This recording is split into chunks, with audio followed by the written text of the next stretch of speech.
So how did you start translating for the RFPA? Well, my story starts in 2012 when I found the website of the CPRC who were looking for translators. And first, I couldn't believe that they were really about to send me some books for translating, but a few pamphlets. So I was very surprised that I received some books, and actually I chose a good spot in my room. So if you look there, you can see some of the RFPA books which I have. And the doctrine of these books which I received seemed to be very sound, biblical, confessional, and reformed, which I really appreciated. And this, of course, meant that I kept on working with these pamphlets, with translating some material, and also reading the books, including Hungssava's Reformed Dogmatics. Then I visited some British Reformed Fellowship conferences, first alone, then with my wife. And there we met Professor Engelsma and Professor Hanko, who were really, well, they were really good lecturers. I think it's not a surprise for you. And I really loved the work that they did. And of course, I have very strong contact with Enga Stewart. And many times we visited the CPRC. Also, the last visit was this spring. And since 2012, I translated many short articles to Hungarian. The CPRC published them on their website. And the idea of translating doctrine according to godliness first came up at the really beginning, when I read this book in, I think, 2013 or sometime at that time. And I found it very useful to deepen my knowledge. And of course, it was great help for spreading Reformed truth. But I started the translation work on this book only later in 2018.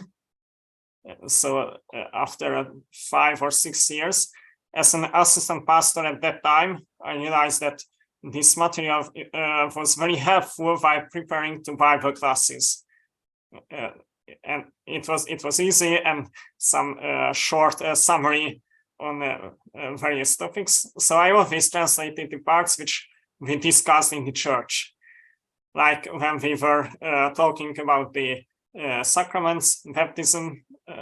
Then I prepared those few issues or chapters which were about the baptism, and then I finished the whole book. I think it was in 2019. There was a big team who helped me. We had 4 or 5 people who helped with proofreading, 2 designers who planned the cover. So it was a great teamwork. And yeah, and later with the designer, we prepared a Hungarian edition of His Mercy Endureth Forever, this child book, which is not really a translation, but a handsome book for children. And well, I didn't find the publisher, so we only printed about 20 copies and then distributed it among some families which we know. So I think that's a story shortly. So my next question was going to be, what languages do you translate into? It sounds like you do Hungarian primarily. Yes, primarily and only. So okay. Well, if necessary, I can translate from Hungarian to English, but no other languages I know so well.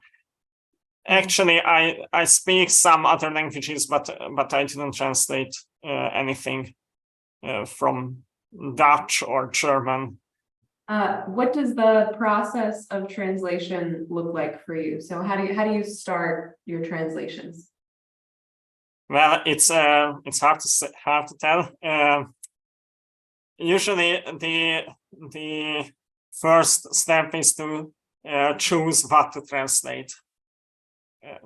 If I have something which is interesting or which is very important, and then I start to translate, and actually it's very straightforward. So I just read the sentences and try to find the Hungarian equivalent.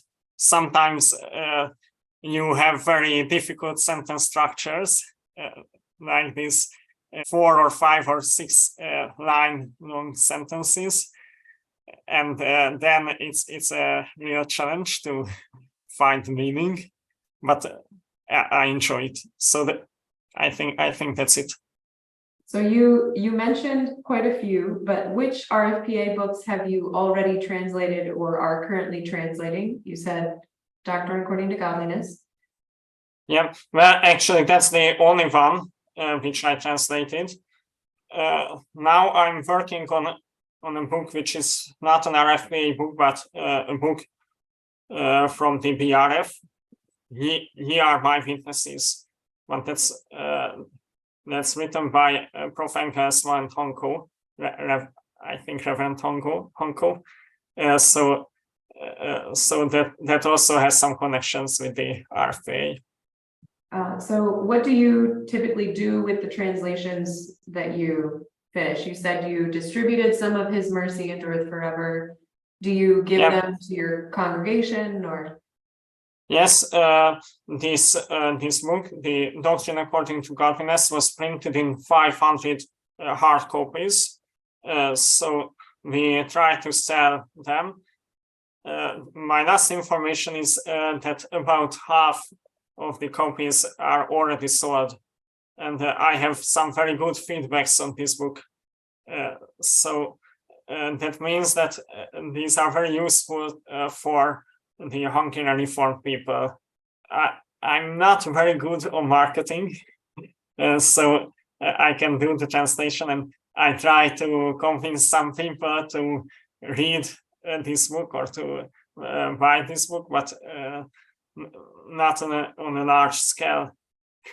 That leads into another question I have. So is there some way that the RFPA can support your mission as you're translating, as you're promoting these works? Is there something the RFPA and other believers, like in the States or in the UK, can do to help you with your work? Well, it's a good question. I was thinking about it.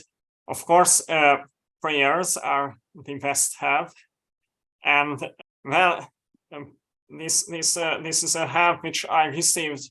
I was provided with many RFPA books, which was a great support for my mission, for my preaching, for reaching some people with Reformed truth.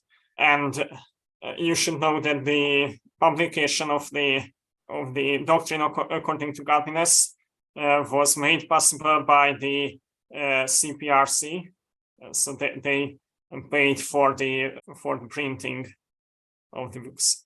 So these are some helps which I received from you or your sister church. Yeah, I think that's what I can say about supporting, but that means a lot. What should Reformed believers know about the spread of the gospel in your home country or in Hungarian?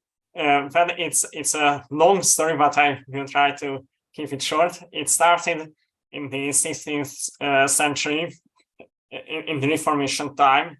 The Reformed doctrines really quickly reached Hungary, and there was a time at the end of the 16th century when almost the whole country was Protestant. Then, well, it's the past. It's the glorious past. Now it's a bit hard. I think we face almost the same problems than you, but we are behind you with about 3 decades. So I think we are quite free to preach the gospel. we have every liberty to do so. And I'm afraid that many people think that it's not so important. No, I'm not afraid. It's sure that that's the problem. And it's also true for the church, and also true for the ministers in the church and elders in the church. So in Hungary, we have big church, a big denomination, which is called Hungarian Reformed Church. And many of these churches which belong to this denomination are, I would say, corrupt. So they don't really hold themselves to the confessions. But there are some churches which hold themselves to the truth, and they can work within this denomination. So the leaders, I mean the synod, don't really take care about what a pastor preaches. So if we preach the truth, then it's okay. If we don't preach the truth, they find it also good. And there is this other denomination, which is the denomination of Imre Szőke. That's a small one and a recent one. So I think their history is about 30 years long, or maybe less. And they have four, maybe five congregations in the country, and they are really confessional. And they subscribe to the Westminster and the Heidelberg Catechism, and the Second Helvetic Confession. We have these two-letter confessions, so Heidelberg Catechism and Second Helvetic Confession. Second Helvetic Confession might be familiar for those who read the Standard Bearer recently. There is a good series on that. So we have many pastors in the larger denomination who are looking for the biblical way and biblical response to the liberal theology, but we are not in an easy situation, I should say. And just for the second part, which is regarding to my translation language, that beyond the borders of Hungary, there are many Hungarians. So in our neighboring countries, Slovakia, Romania, and Serbia, and also Ukraine. Well, in Ukraine now, the Hungarian population is very low, because since the start of the war, many Hungarians just came to Hungary. So they try to survive. And we have good churches, which means good local churches, not denominations, in these countries too. But sometimes it's very hard to keep a strong contact with those churches. Do you have any questions for me or the RFPA? Well, I don't really have any questions. I'm just really thankful for your work, which has very good fruits also here in Hungary. And thank you for your work on behalf of everybody here at the RFPA. This is an incredible blessing that the CPRC contacted you, and more than a decade ago, and an incredible blessing that you've kept up the work in that time.